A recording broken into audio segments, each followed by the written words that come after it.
जिन भक्तों के नाम मंच से घोषित हुए थे वो सभी सीख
हमारा हालत खराब अपने इतना खराब लग रहा है। चलो चैनल में लगे बड़े पास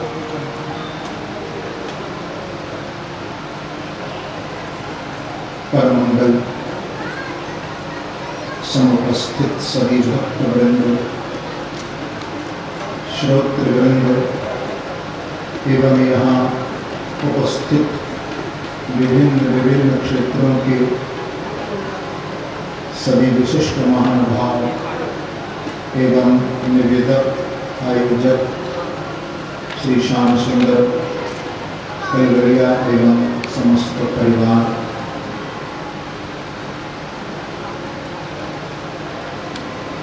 कल आप सुन रहे थे गंगा के पवित्र तट पर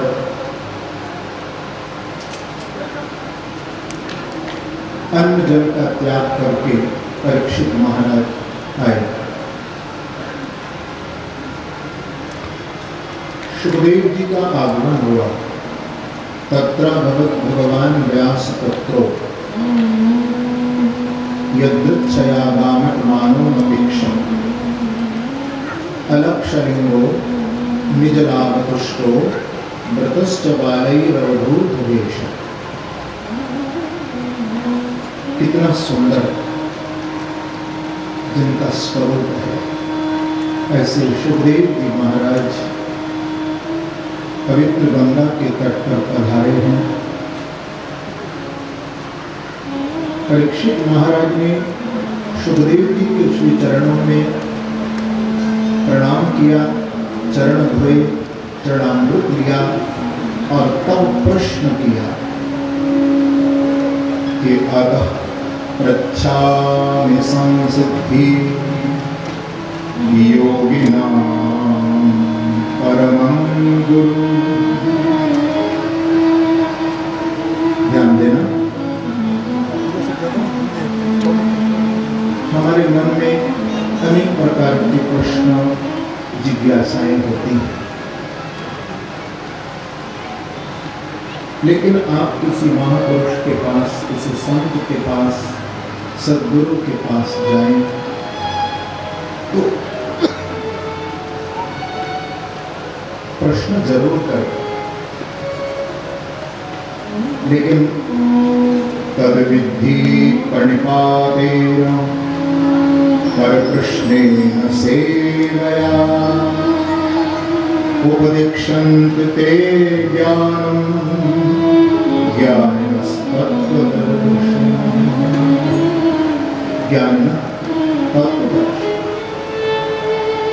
ऐसे परम ज्ञानी तत्वदर्शी के पास जब आप जाएं तो केवल जाकर के प्रश्न करना शुरू न कर दो, सबसे पहले उनको प्रणाम करो, उनके चरणों में वंदन करो। एक बार भगवान बुद्ध से उनके शिष्य आनंद ने पूछा कि गुरुदेव, आप ऊपर बैठते हैं और हम नीचे बैठकर के आपका सत्संग सुनते हैं, क्या आप नीचे बैठकर के सत्संग नहीं कर सकते? इतना ऊंचे आप बैठे। तो आनंद को बुद्ध ने कहा था कि जब तुम झरने पर पानी लेने और पीने के लिए जाते हो तो झरने के ऊपर बैठकर के पीते हो या नीचे से?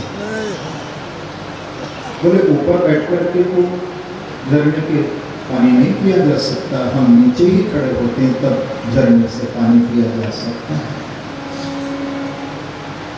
बोले इसी प्रकार से जब हमें कुछ ग्रहण करना होता है, कुछ प्राप्त करना होता है जीवन में, तो झुकना तो पड़ता ही। ग्रहण करने के लिए तो चरणों में नीचे बैठना ही पड़ता है।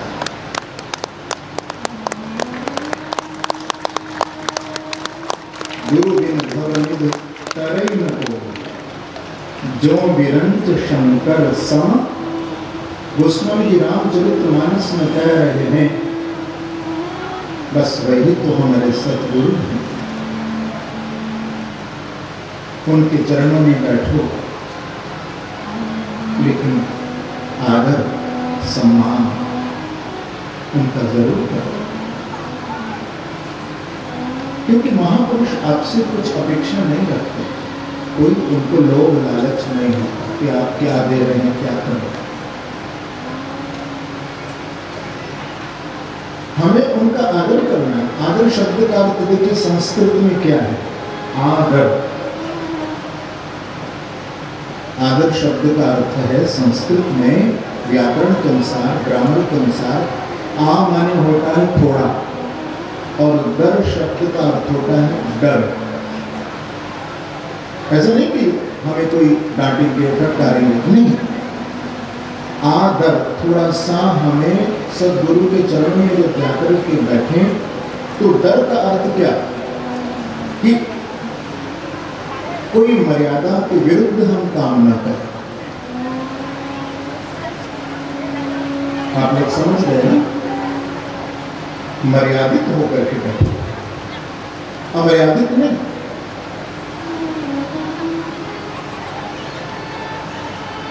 आदर का अर्थ होता है थोड़ा सा डर। यदि आप मर्यादा ही खो देंगे तो आप जाकर के किसी सदगुरु संत के बगल में जाके बैठ जाओ, हमें हमारे प्रश्न इसका उत्तर दीजिए, तो क्या उत्तर देंगे? सोचिए।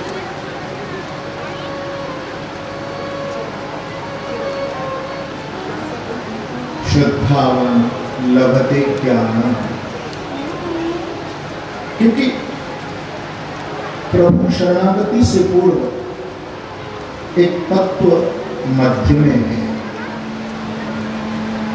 एक ओर पुरुष है, दूसरी ओर परम पुरुष है, लेकिन बीच में जो एक तत्व और कुछ दान रत्ना मिठाई भगवान दे रहे हैं, लेकिन भगवान बताना भी चाहते हैं ब्रह्मा जी को कि आप सृष्टि कैसे बनाएंगे,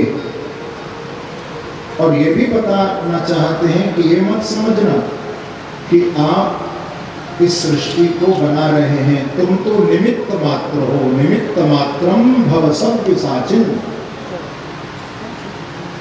कि अहमेवा समेवा सद सत्परम पश्चादहं यदेतच्च यो शिष्येत सोऽस्म्यहम्। हृदयर्थं यत् प्रतीयेत न प्रतीयेत चात्मनि, तद्विद्यादात्मनो मायां यथा भासो यथा महान्ति भूतानि भूतेषु चावचेश्वरं प्रविष्टान्यप्रविष्टानि तथा तेषु न तेष्वहम्। एतावदेव जिज्ञास्यं तत्तु जिज्ञासुनात्मनः अन्वयव्यतिरेकाभ्याम् यत् स्यात् सर्वत्र सर्वदा। ये चतुश्लोकी भागवत है। जो लोग डेली इसका पाठ करते हैं तो संपूर्ण भागवत का उसे फल प्राप्त होता है। बोलो श्री वृंदावन। ये 4 श्लोक जो मैंने गाए, ये चतुश्लोकी भागवत है। इसका डेली पाठ किया था, केवल 4 श्लोक है, संपूर्ण भागवत का फल प्राप्त होता है। भगवान पहले श्लोक में कह रहे हैं ब्रह्मा को हाथ पकड़ करके कि इस सृष्टि से पहले मैं था, सृष्टि से पूर्व मैं हूं। सृष्टि के समय जो कुछ तुम देख रहे हो संसार में, जो भी कुछ बनता है वो भी मैं हूं, और सृष्टि बनने के बाद जो कुछ शेष बचता है वो भी मैं हूं।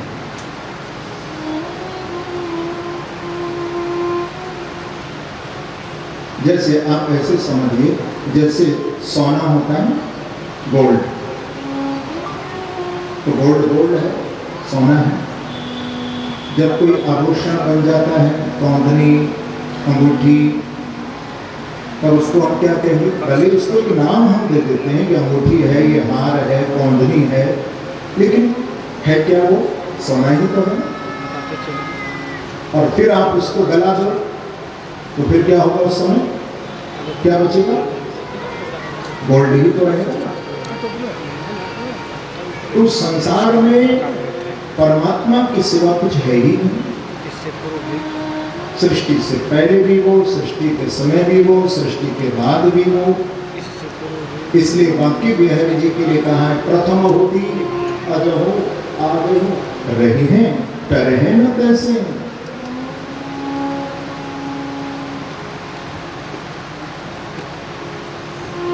आज से 500 साल पहले जब वृंदावन में बांके बिहारी जी को हमारे परम आचार्य संगीत सम्राट स्वामी श्री हरिदास जी महाराज ने जब प्रकट किया था, तो इसी पद को, तो इसी भजन को तो गा रहे थे वो। मायरी सहज जोरी प्रकट भई रंग की गौर जू, श्याम घन दामन जैसे प्रथम होती अजहो आगे हो रही हैं करे न कैसे।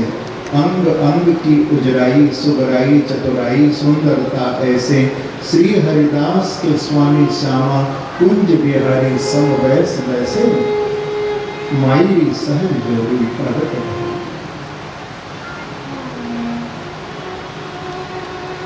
दूसरे श्लोक में वितीर्थम यत् प्रतीयेत न प्रतीत चात्मनि तद विद्यात्मनो माया यथा भासो यथा। द्वितीय श्लोक में ध्यान देना, भगवान माया तत्व का निरूपण कर रहे हैं। अपनी जो शक्ति माया है उसके बारे में बता रहे हैं, जिससे संसार को प्रभु बनाते हैं, चलाते हैं।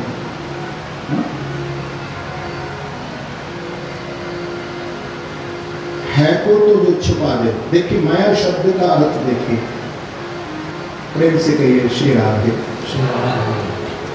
मां का अर्थ संस्कृत में होता है नहीं, या का अर्थ होता है जो नहीं है उसे दिखा दे और जो है उसे छिपा दे, उसे कहते हैं माया। है कौन? परमात्मा, उसको छिपा दिया है। और जो नहीं है संसार, उसको दिखा दिया। हाँ? अगर होता तो हमेशा रहता है, मिटता ही तो जा रहा है। ये केवल माया का खेल है। जैसे आप लोग जब फिल्म देखने के लिए जाते हो तो पर्दे पर जब प्रोजेक्टर से वो फिल्म चलती है और उस प्रोजेक्टर में प्रकाश जब होता है तो पर्दे पर नाच गान, कभी आग लगी तो कभी कुछ हुआ, कभी पानी बरस रहा है। और थोड़ा सा ध्यान देना, क्या वो पर्दा गीला होता है? क्या पर्दा वो जलता है? नहीं। तो उसी प्रकार से ये प्रकाश जो उस प्रोजेक्टर में है और जो उस पर्दे पर दिखा रहा है फिल्म को, चित्र को, चित्र रूपी चित्र पर ये जो फिल्म आप देख रहे हैं, तो प्रोजेक्टर क्या है? बोले प्रोजेक्टर है माया। और प्रकाश कौन है? बोले प्रकाश है वो परमात्मा।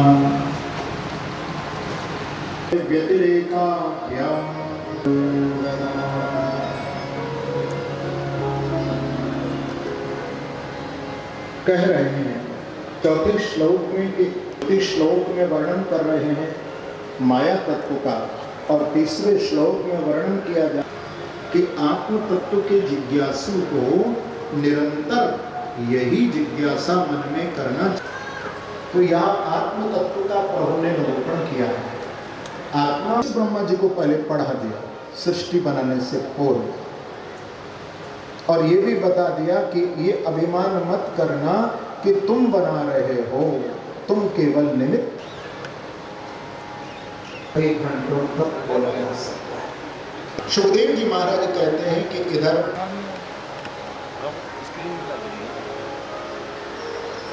जब अज्ञातवास और वनवास से लौटे तो अब दुर्योधन के मन में बेईमानी आ गई, तो भगवान राजदूत बन के कौरवों की सभा में गए।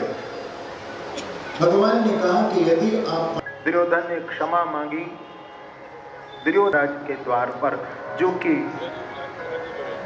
कितने दिनों से भगवान के दर्शन की आस में बैठे थे।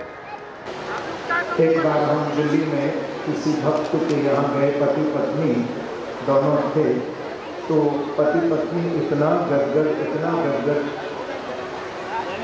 पत्नी ने उनकी हमारे लिए जब एक प्लेट चाकू और एप्पल लेके आई खिलाने के लिए, आप सच मानना इतना भाव में, आंखों में आंसू, इतना आंसू, होश नहीं था उस बहन को।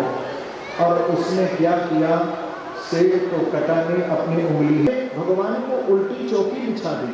भगवान उस उल्टी चौकी पर जाकर के बैठ गए। एक बार भी प्रभु ने ये नहीं कहा कि काकी पहली बार तो मैं तेरे घर आयो और तुम कैसी स्थिति में कि मैं स्नान भी नहीं कर पाई और आप आ गए।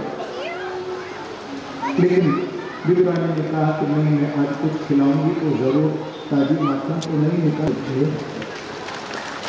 प्रभु आपके वस्तु के भूखे नहीं हैं, आपके पदार्थ के भूखे नहीं हैं। भगवान ने तो गीता जी में और श्रीमद् भागवत में कहा कि पत्रम पुष्पम फलम तोयम। अरे आपको पत्र मिले तो पत्र दे दो, पत्र ना मिले तो पुष्प दे दो, पुष्प ना मिले तो फल दे दो। तोयम माने पानी, जल। लेकिन भाव से तो चढ़ो ना, प्रेम तो होना चाहिए ना। आज जब छिलकाओं का भोग लगा रही थी, विदुर जी महाराज जब बाजार से लौटे, दूर आज मेरे घर मेरे बाकी देवरिया रूप में नारायण बन गए।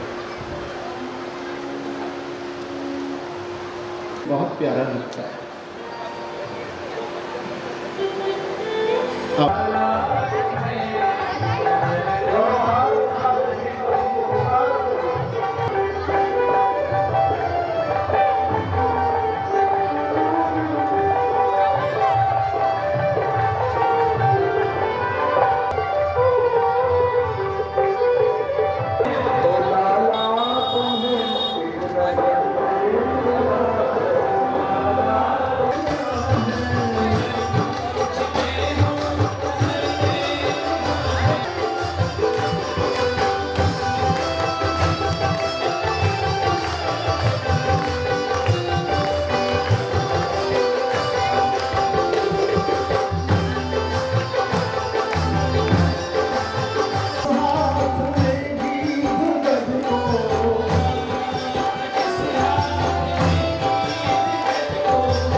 विदुर भी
तुम्हें, ओ लाला तुम्हें एक नजर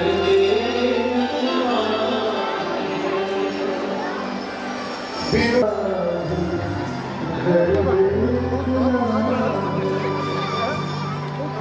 आज विदुर और विदुरानी की भाषा की सराहना उनके भाव को ग्रहण कर कृष्ण देवहूति के गर्भ से साक्षात कपिल भगवान प्रकट हो गए। बोलो कपिल देव। भगवान कपिल देव जी ने मां को दर्शन दिया, पिता को तो संन्यास की ओर भेज दिया, लेकिन अपने भगवान विंध्य सरोवर पर इंतजार कर रहे थे कि कब मां की आसक्ति संसार से छोटे। श्रद्धा रतिर भक्ति रमशति। सबसे पहले कथा क्या देती है? श्रद्धा। भगवान में हमारी श्रद्धा, कथा से श्रद्धा पैदा हो। ध्यान देना, भागवत में कहा था भगवान में श्रद्धा, श्रद्धा से रति। भगवत प्रेम को रति कहते हैं। श्रद्धा फिर रति को जन्म देती है और फिर रति से भक्ति जागृत हो जाती है। देखिए, कथा, कथा से श्रद्धा, श्रद्धा से रति और रति से प्रभु भक्ति। हे कपिल, आपकी भक्ति कितने प्रकार की है? भगवान कहते मां, भक्ति तो मेरे गुण और स्वभाव के द्वारा ये जीव करता है। वैसे सात्विकी भक्ति, राजसी भक्ति, तामसी भक्ति करते हैं, लेकिन मां मैं आपको एक बात बता दूं, मांगने से मैं मुक्ति तो जल्दी देता हूँ जीव को। जो मेरी 5 प्रकार की मुक्ति है, शास्त्री, सालोक्य, सामीप्य, सारूप्य और एकत्व, परंतु मैं भक्ति जल्दी नहीं देता, क्योंकि जिसे मुक्ति देता हूँ तो मेरी भी छुट्टी हो जाती है। आवागमन के चक्कर से वो जीव छूट जाता है। लेकिन जिसको भगवान कहते कि मैं अपने चरणों की भक्ति प्रदान करता हूं, तो मैं भक्ति के बंधन में बंध जाता हूं। भक्त मुझे बांध लेता अपने प्रेम के बंधन में। क्या करूं ना? कपिल, आपकी कितनी बढ़िया भक्ति है, तब तो संसार में आपका भजन लोग बहुत करते ही होंगे। भगवान कहते मां नहीं, बस यही तो कठिनता है। भजन करने में ही आलस करते हैं लोग, भजन क्रिया नहीं हो। अरे अंत समय में, वृद्धावस्था में तो करता ही होगा। भगवान बोले मां कैसी बात करती है, बुढ़ापे में कैसे भजन होगा? जब जवानी में नहीं हुआ, बचपन में प्रभु से प्यार ही नहीं किया, तो बुढ़ापे में तो अब तक जिसको याद करते आए, तो बुढ़ापे में वही सब कुछ याद आता है। अंत में जब यमदूत पकड़ने के लिए आते हैं, 99,000 योजन इसको रास्ता तय करना पड़ता है। अच्छे काम करता है तो स्वर्ग आदि लोगों की यात्रा को करता है, बुरे काम करता है तो नरक में डाल दिया जाता है। पर ध्यान रखना, जो अच्छे काम करते हैं, वो सत्कर्म करते हैं, वो स्वर्ग में जाते हैं। पाप कर्म करने वाले नरक में जाते हैं, बात सत्य है। लेकिन जो भगवान का सत्संग, भगवत कथा और भगवान का ध्यान, चिंतन, नाम जप करते हैं, वो कहाँ जाते हैं? बोले वो तो भगवान के परम धाम को ही अंत में प्राप्त करते हैं, जो स्वर्ग और नरक से ऊपर है।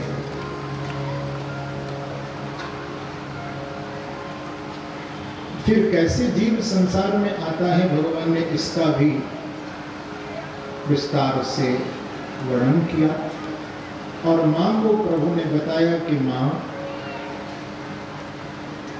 ये कथा जो मैं थोड़ा संक्षिप्त में ही, कपिल गीता वैसे 8 अध्याय में है, थोड़ा समास पद्धति से कह रहा हूं कहीं कहीं। भगवान कहते हैं कि मां, मैंने तुमसे जो ये चर्चा की है, जिनके अंदर मेरे प्रति विश्वास न हो, उनको ये कथा कभी मत सुनाना। जो धैर्य पूर्वक प्रीति पूर्वक इस कथा को सुनना चाहे उसको जरूर इस कथा का वर्णन करना। भगवान माँ से पूजा करा करके चले गए गंगा सागर। माँ देवहूति सिद्धपुर में सिद्धा नदी के रूप में परिणित हो गई। सुखदेव जी महाराज कहते हैं कि परीक्षित, मनु जी की जो 3 बेटियां थी, आकुति, देवहूति, प्रसूति। आकुति का विवाह रुचि प्रजापति के साथ हुआ, जिनके यहाँ भगवान का यज्ञ अवतार हुआ। और देवहूति की कथा तो आपने सुनी ही, जिनके यहाँ कपिल हुए, पर इनका आगे वंश नहीं चला। जहाँ भगवान ही जिसको मिल गए तो फिर अब आगे क्या जरूरत। तब तक संसार हमें अच्छा लगता है, तब तक संसार की चाह न रहती जब तक प्रभु जीवन में नहीं आते। तीसरा, प्रसूति नाम की जो इनकी बेटी थी, उनका विवाह दक्ष के साथ हुआ। इनकी जो एक बेटी थी जिनका नाम था सती, जिन सती का विवाह भगवान शिव के साथ हुआ। एक बार का प्रसंग, परीक्षित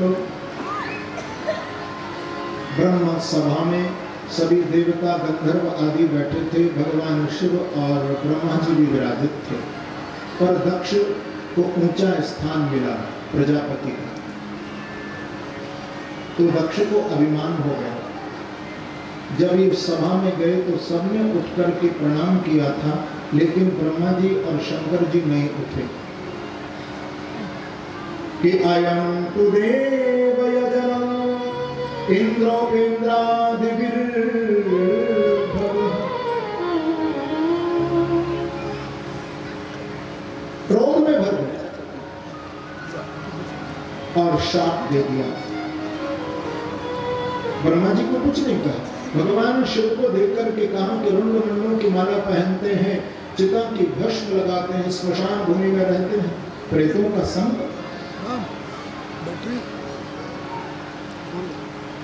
कि अयं तु देव यजनम् इंद्रोपेन्द्रादिभिर्भवः सहभागं न लभताम् देवैर देवगणाधमः। ऐसा कहे कि आज से किसी यज्ञ में इनके नाम की आहुति नहीं निकाली जाएगी।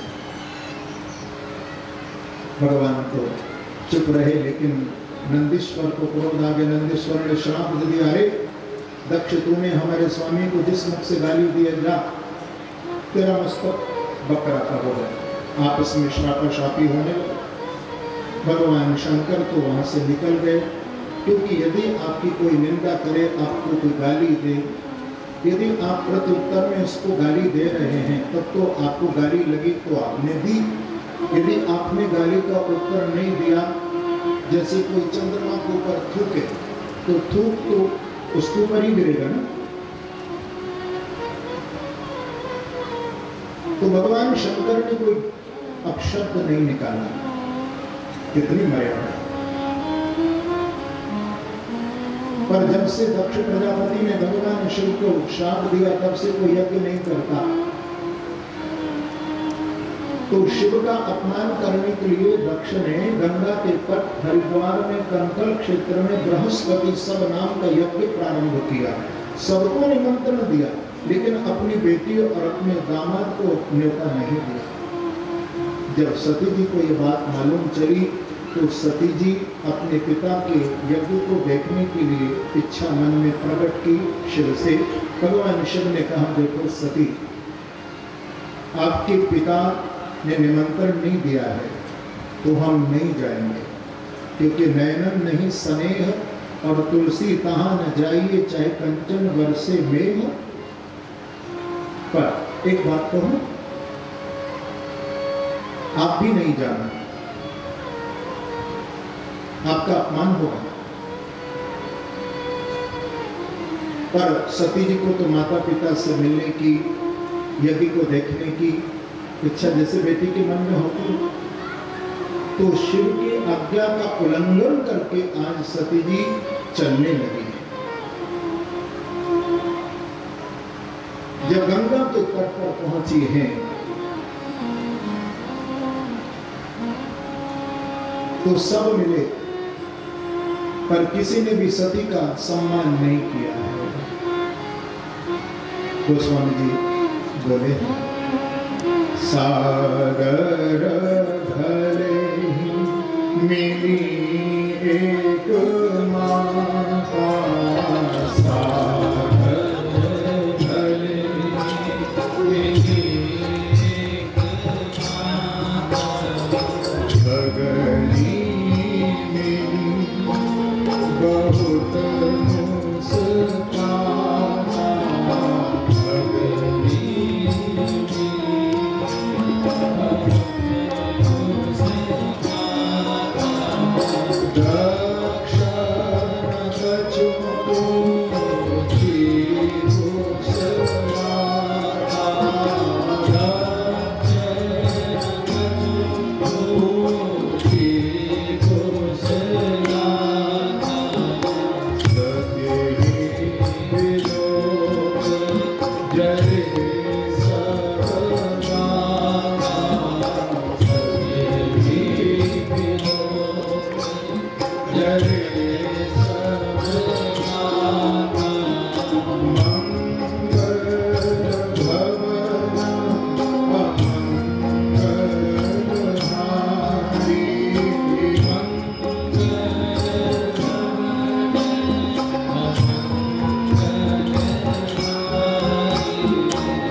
सबने अपमान किया लेकिन मां ने सम्मान किया।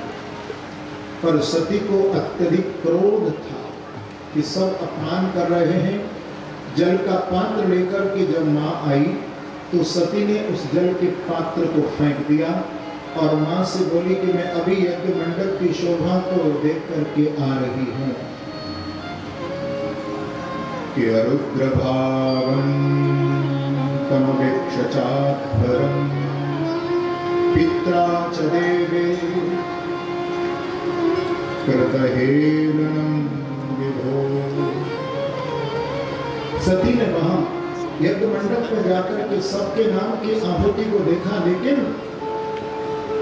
शिव के नाम की आहुति जब वहां नहीं देखी तो सती जी ने उसी समय आसन लगा लिया, शिव की महिमा का गान किया और कहा कि मैंने शिव द्रोही के घर जन्म लिया है, मैं इस तन को नहीं रखूंगी। लोग कहते हैं कि अग्निकुंड में जाकर के गिर गई थी, नहीं, सती जी अग्निकुंड में नहीं गिरी है। सती जी तो वहां आसन लगा के बैठ गई और आसन लगा करके बैठ करके सती जी भगवान शंकर का जब ध्यान करने लगी ना तो सती जी के अंग से योग अग्नि पैदा हो गई, जिसको कहते हैं योगाग्नि। और उस योगाग्नि में जलकर के जब सती जी भस्म हो गई थी तो त्रिलोकी में हाहाकार हुई। नारद जी के द्वारा भगवान शिव को जब ये समाचार मिला तो भगवान शिव ने झट अपनी जटाओं को पकड़ लिया, विशाल चट्टान के ऊपर फेंक करके मारा।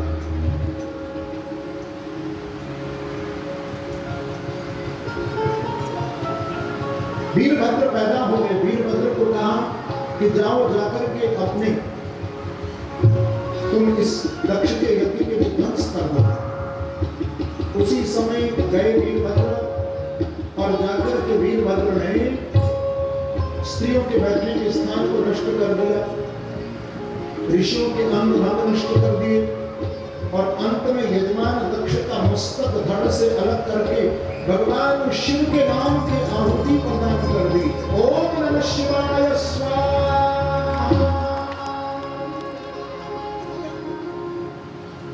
सारी त्रिलोकी में हाहाकार। देवता ब्रह्मा जी के पास गए, जाकर के ब्रह्मा जी को प्रार्थना की। ब्रह्मा जी सभी देवताओं को लेकर के भगवान शिव के पास आए, प्रार्थना की। नाभं प्रजेश बालानां वर्णेनां चिन्तये देव माया विभूतानां दंडस्तभृतो मया। ब्रह्मा जी, मैं क्रोध नहीं कर रहा हूँ, ये देवता तो मेरे पुत्र हैं। जैसे बच्चे जब कोई गलती करते हैं तो माता पिता की भावना उनको मार डालने की नहीं होती। थोड़ा डांटना फटकारना भी पड़ता है बच्चों को सही रास्ते पर लाने के लिए। तो आप चिंता नहीं करिए। उसी समय भगवान शिव ने अपने त्रिशूल सेवक को आज्ञा दी और सेवक त्रिशूल गया और जाकर के त्रिशूल बकरा का मस्तक लेकर के आए। दक्ष के धड़ पर भगवान शिव ने रखा, जीवन दान दक्ष प्रजापति को दिया और भगवान शिव की अध्यक्षता में पुनः यज्ञ प्रारंभ हुआ। यज्ञ भगवान प्रकट हुए। बोलो यज्ञेश्वर भगवान।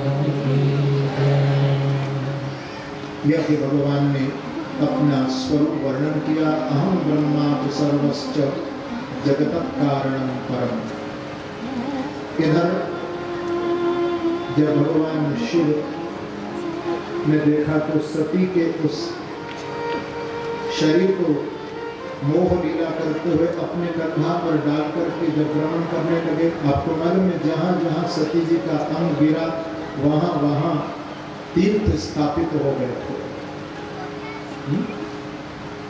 और ये जो देवघर है, ये जो पवित्र भूमि है, या हृदय का जो भाग गिरा है, तो ये हार्द तीर्थ भी आपका ये स्थान कहलाता है। हार्द तीर्थ भी है।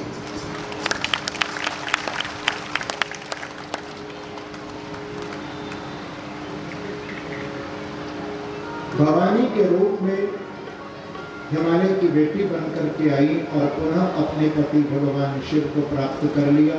लेकिन मनु जी के जो पुत्र थे जिनका नाम था प्रियव्रत, ये तो अपने गुरु जी की आज्ञा से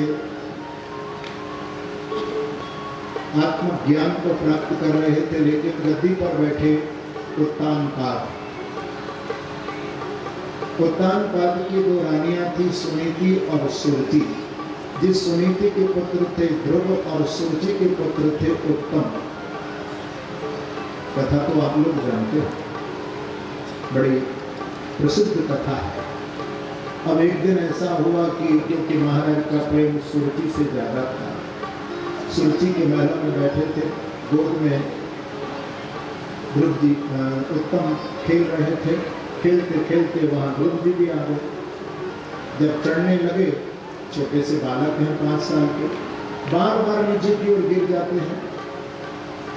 तो पास में बैठी सुरचि ने कटाक्ष किया कि तपसाराध्य पुरुषं तस्यैवाग्रहेण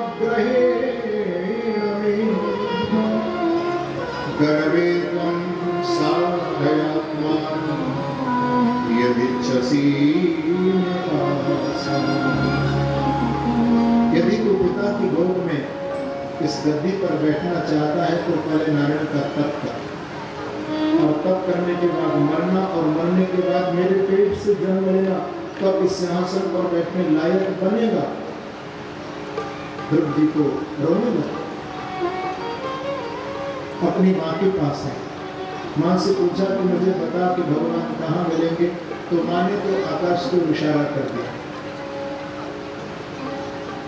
ध्रुव जी ने अपने राजसी कपड़े उतार दिए, केवल एक लंगोटी लगा करके घर से निकल पड़े राजमहलों से। मार्ग में उनको नारद जी मिले, क्योंकि हमें रास्ता बताने वाले संसार में तो बहुत से लोग हैं, परंतु भगवान का रास्ता, गोविंद मेरे बांकी बिहारी का रास्ता तो कोई सदगुरु ही बता सकता है।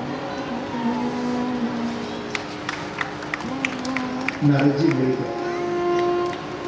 नारद जी ने ध्रुव जी को आशीर्वाद दिया और ये मंत्र दिया, ओम नमो भगवते वासुदेवाय, और कहा कि बेटा के तत्तात गच्छ भद्रं ते यमनायास्तटं शुचि पुण्यं मधुवनं यत्र सानिध्यं नित्यदा। यहाँ से थोड़ी दूर एक बड़ा पवित्र स्थान है जिसका नाम है वृंदावन, और तू वृंदावन में जा और जाकर के वृंदावन में इस झांकी का अपने अंतःकरण में तू ध्यान करना। यमुना का स्नान करके मंत्र जप करते हुए तुझे साक्षात भगवान श्री कृष्ण का दर्शन होगा। गुरुदेव की आज्ञा मिल गई। गुरुदेव को प्रणाम करके श्री ध्रुव जी महाराज सीधे वृंदावन की ओर चल दिए। आइए हम लोग भी ध्रुव जी के साथ श्री वृंदावन की ओर चलें। लेकिन वृंदावन की जो अधिष्ठात्री हैं भैया वो तो श्री राधा रानी, इसलिए उनके चरण कमल में तो आपको प्रणाम करना ही पड़ेगा। आइए एक बार जोरदार ताली से भक्त ध्रुव जी का सम्मान करें।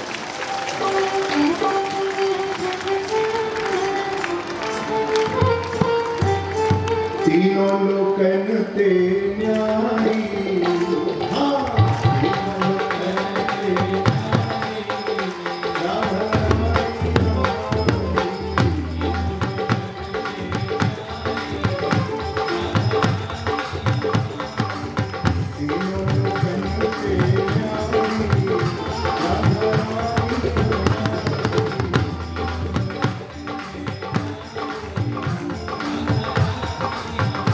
राधा रानी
जरा दोनों हाथ जोड़ो राधा रानी के चरणों में और क्या कहोगे?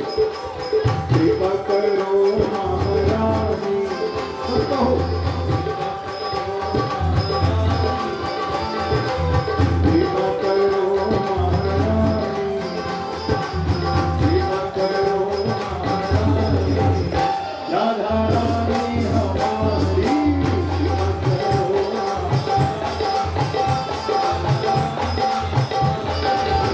सर्वेश्वरी जगत कल्याणी,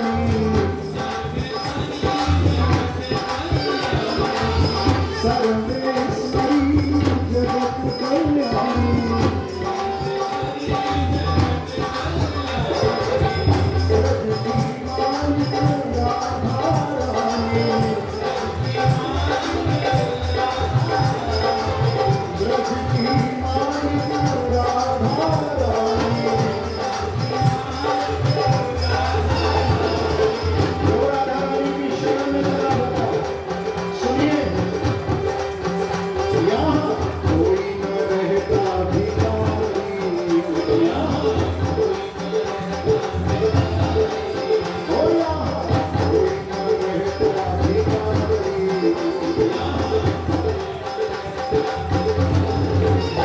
राधा रानी हमारी, कोई न रहता भिखारी,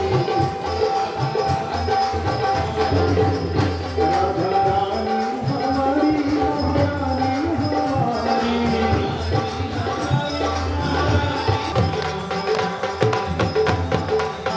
जरा दोनों हाथ उठा करके ताली बजाते हुए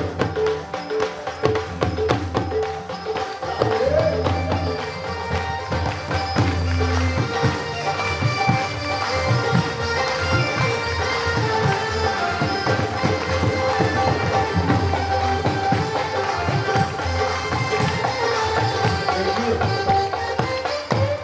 आपको ये सोचना भी देखो,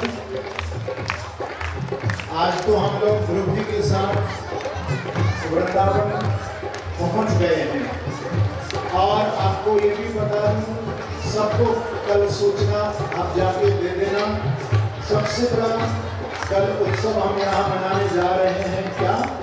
नंद के आनंद भरो,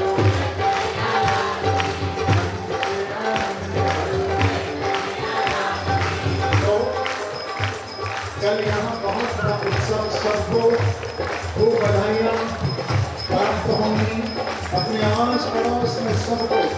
और देखिए कल आप लोग पीले वस्त्र, माताएं बहनें भाई सब लोग पीले वस्त्र धारण करके आना, ये शगुन होता है। और कल यहाँ बहुत सुंदर उत्सव हम मनाएंगे क्योंकि हम वृंदावन पहुंच चुके हैं। तीनों लोग के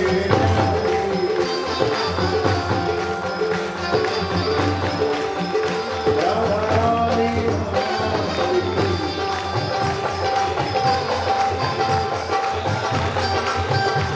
ओ वृंदावन में, वृंदावन में, वृंदावन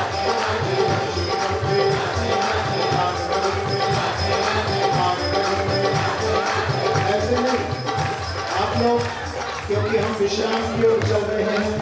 मैंने आपको आज कहा था कि मैं थोड़ा पूर्व में ही कथा को विश्राम दूंगा क्योंकि आज मुझे थोड़ा बाबा का दर्शन करने जाना है। तो आप लोग सब अपने स्थान पर खड़े हो गए और बड़ी मस्ती से 2 मिनट के लिए राधा रानी के नाम का उच्चारण कर वृंदावन में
राधे राधे राधे राधे राधे राधे राधे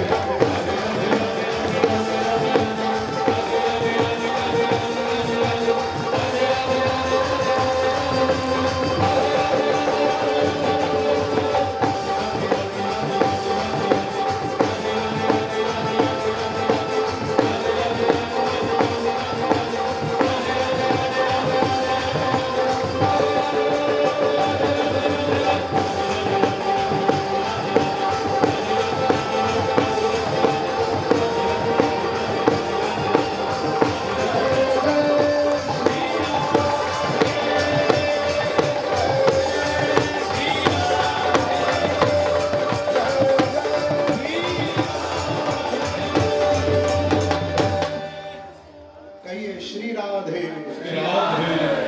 एक बार प्यार से कहिए राह दे।